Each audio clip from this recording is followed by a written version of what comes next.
दोस्तों, पाकिस्तानी तारीख का इस वक्त जो सबसे सस्ता तरीन उम्रा पैकेज चल रहा है, काफ़ी दोस्तों को मैंने बताया है, 1 लाख रुपए का तकरीबन डिफरेंस आपको नज़र आएगा। 1 लाख का अगर नहीं तो आपको 80-85 हज़ार रुपए का डिफरेंस नज़र आएगा।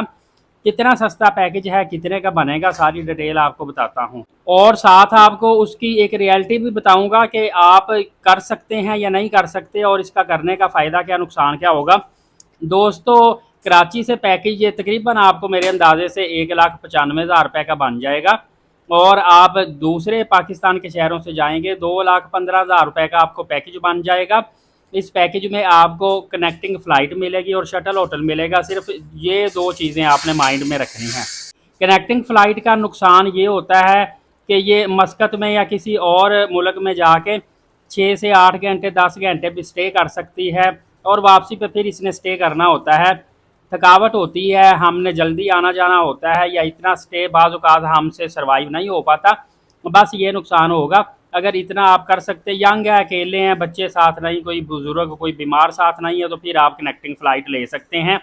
सेकंड शटल होटल होगा। शटल होटल तकरीबन 2.5 से 3 किलोमीटर दूर होता है, जहाँ से मुफ्त होटल की जो बसें होती हैं शटल, वो आपको हरम के करीब उतारती हैं। हर नमाज में आप बस पे आते जाते हैं। यहाँ पे एक प्रॉब्लम और सुनने में आ रही है, मेरे अपने जानने वाले जो इस वक्त सऊदी अरब शटल होटल यूज़ कर रहे हैं, उन्होंने भी बताया है।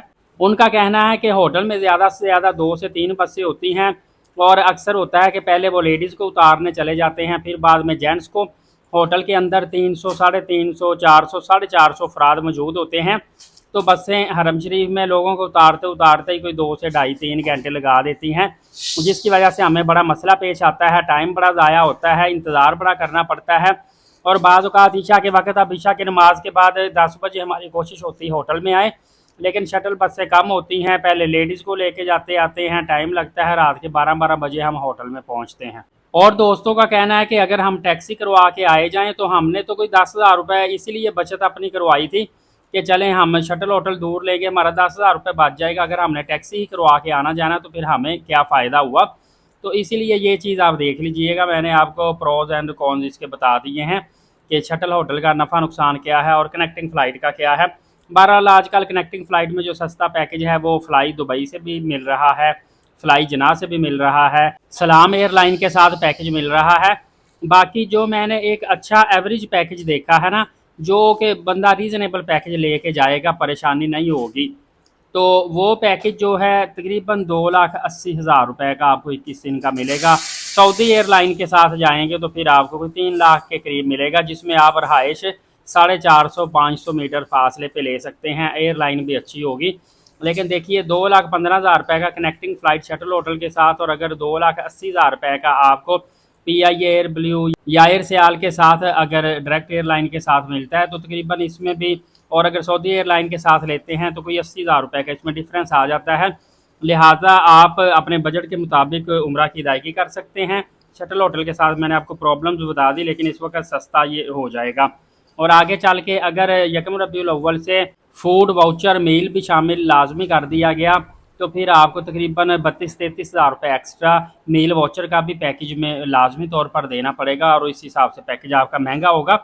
इस वक्त जो एक एवरेज पैकेज चल रहे हैं, अगर आप मक्का मदीना में शटल होटल लेते हैं तो आपको 2,70,000 रुपये का PIA के साथ डायरेक्ट फ़्लाइट के साथ पैकेज मिलेगा। और अगर आप 1100 मीटर फासले पे होटल लेते हैं मक्का में, 700 मीटर फासला मदीना पाक में, फिर आपको 2,95,000 रुपये का पैकेज मिलेगा। और अगर आप मक्का में 700 मीटर फासला और मदीना में 500 मीटर फासले पे होटल लेते हैं फिर आपको 3,05,000 रुपये में पैकेज मिलेगा। और अगर आप 500 मीटर फासला मक्का मदीना में होटल लेते हैं तो फिर आपको 3,30,000 रुपये का एवरेज पैकेज मिलेगा। तो दोस्तों, ये मैंने आपको आइडिया दे दिया उम्रा पैकेज की मौजूदा सूरत हाल, और इस वक्त जो सस्ते तरीन उम्रा पैकेज है उसकी सिचुएशन भी मैंने बता दी है। दूसरों तक शेयर कर दें ताकि उनकी रहनुमाई हो सके। फर्दर अपडेट जानने के लिए लीड साकिब यूट्यूब चैनल को सब्सक्राइब कर लें। नमाज कायम करें, नबी पाक सल्लल्लाहु अलैहि वसल्लम पे रोज़ाना कसरत से दुरूद पाक भेजा करें और कुरान पाक की तिलावत करते रहा करें। इजाज़त दीजिएगा। अल्लाह हाफ़िज़।